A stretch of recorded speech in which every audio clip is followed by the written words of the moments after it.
je vais vous raconter l'histoire passionnante du PVC armé. Savez-vous qu'on pose des membranes armées dans les piscines depuis 1958? Au préalable, uniquement les toitures pouvaient avoir et réceptionner ce matériau. Et avec le temps, on s'est rendu compte qu'énormément de piscines carrelées fuyaient, notamment dans les campings, les collectivités. Et Monsieur Kreunitz, alias Siggy, qui a été l'un de mes formateurs, et celui de mon père avant cela, euh, a posé les premiers PVC armés, faisait le tour du monde pour poser des PVC armés dans des très grands volumes de bassin. De là est née une méthode de pose, et ça s'est forcément diversifié avec des confrères, des concurrents qui se sont mis en place tout au long de ces années. Aujourd'hui, la membrane armée est reconnue dans le monde de la rénovation lorsque vous avez une structure de type carrelage, gel coat, résine. La plupart du temps, vous le remplacez par un PVC armé et vous avez bien raison.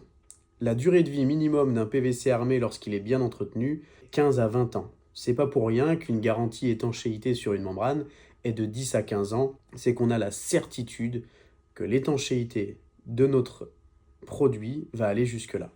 Ça, c'est la première chose. La deuxième chose, c'est que ce produit a maintenant fait ses preuves. Vous vous doutez bien que depuis 1958, il s'en est passé des choses. On a connu les tâches, les changements de fabrication, les contraintes pour les normes européennes, on a enlevé la craie et tout un tas de produits à l'intérieur de la fabrication pour essayer toujours d'en tirer un produit optimal.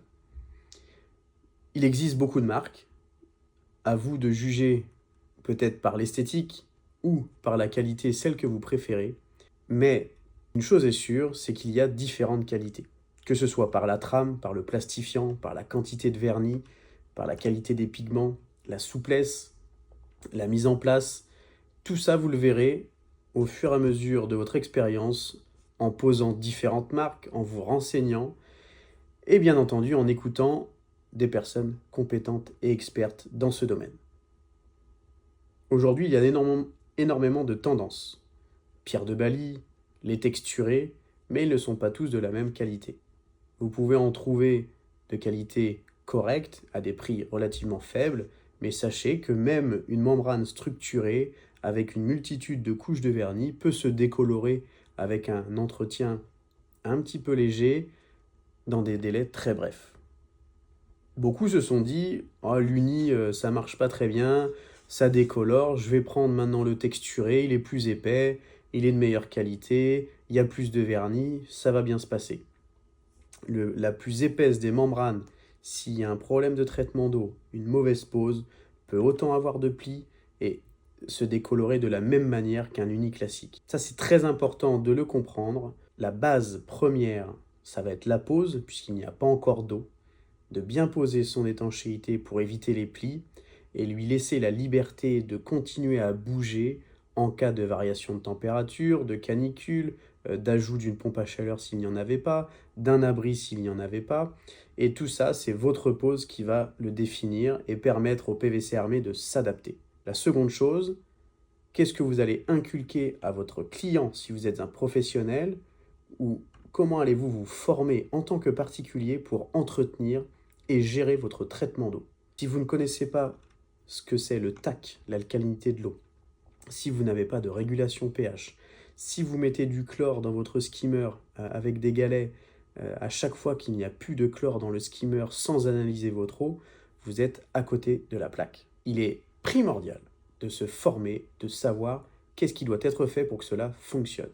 Et je peux vous assurer, tout au long des vidéos que je vais sortir au fur et à mesure, je vais vous donner un maximum d'astuces pour pouvoir le gérer sans contrainte. C'est comme tout un tas de choses du quotidien, une fois qu'on a pris l'habitude et que c'est devenu un automatisme, ça deviendra quelque chose de très simple. Vous aurez une eau limpide, sans trop de produits, vous aurez beaucoup moins la peau fripée. Il y en a pour qui les maillots de bain se décolorent, on pourra l'éviter.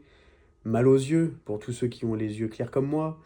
Et ça, c'est juste une routine à mettre en place. C'est comme la routine du matin, lorsque vous allez manger, courir un peu, vous brosser les dents, vous doucher, tout ça, ce sont des routines. Et bien pour la piscine, c'est la même chose. Alors je ne vais pas rentrer dans cette vidéo en détail, mais pour l'histoire du PVC armé, dites-vous que Il y a très longtemps, on ne parlait jamais du TAC, on ne parlait que du pH et du chlore. Tout le reste n'existait pas.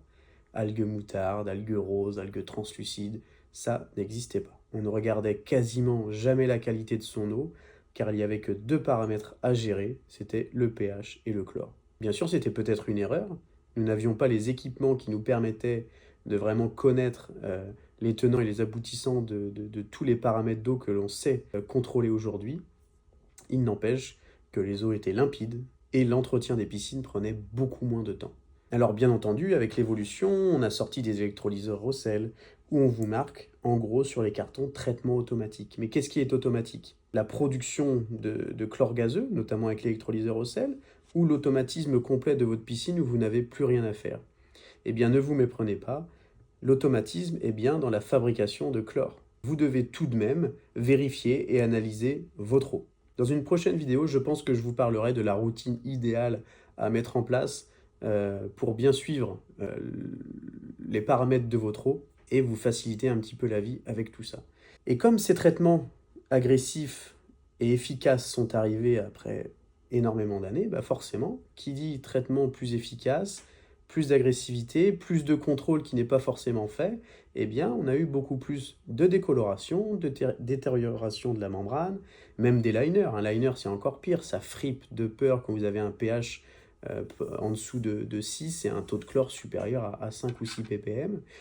Donc tout ça, il faut le prendre en compte dans les matériaux que vous allez acheter. Maintenant, on entend qu'avec les nouvelles tendances, on a énormément de design, imitation de pierre de Bali, des texturés un petit peu mouchetés, des texturés unis, même des membranes unies avec des décors qui sont très originales. Cependant, il faut bien dissocier la piscine qui va être mise en Airbnb et rarement contrôlée de la piscine familiale où vous allez être très présente. Tout comme un camping qui a énormément de passages, il va falloir privilégier les coloris clairs, puisque indirectement, sans que ce soit de votre faute, vous avez des fluctuations de par les gens qui arrivent qui ne se sont pas douchés, les shorts qui ont servi toute la journée, ils arrivent sales dans la piscine. Et bien ça, le chlore détruit. Donc une fois qu'on a détruit le chlore, l'appareil automatique en réinjecte. Et c'est le chat qui se mord la queue. Vous avez une injection permanente de produits. Vous ne le voyez pas à l'analyse d'eau, puisque vous avez les paramètres qui fluctuent en fonction de la destruction du chlore et du réassort, et des paramètres qui se portent bien sur le papier. La membrane armée, elle absorbe à 300% l'eau. Elle se gorge d'eau. Si l'eau dont elle se gorge est constamment avec une injection de produit, eh bien on peut aller détruire les pigments. Et encore plus, si vous avez un TAC proche de zéro, comme dans 70% des eaux de France, et en plus de ça, si le pH est mal géré avec des sondes mal calibrées, eh bien là c'est la catastrophe. En l'espace de 2-3 ans, vous pouvez avoir une membrane totalement décolorée.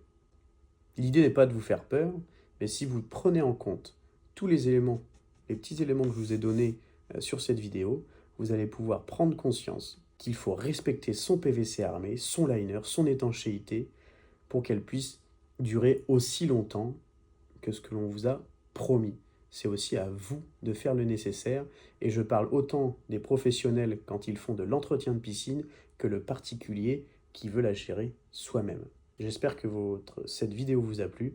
N'hésitez pas à vous abonner si vous voulez plus de contenu. Je vous dis à très bientôt.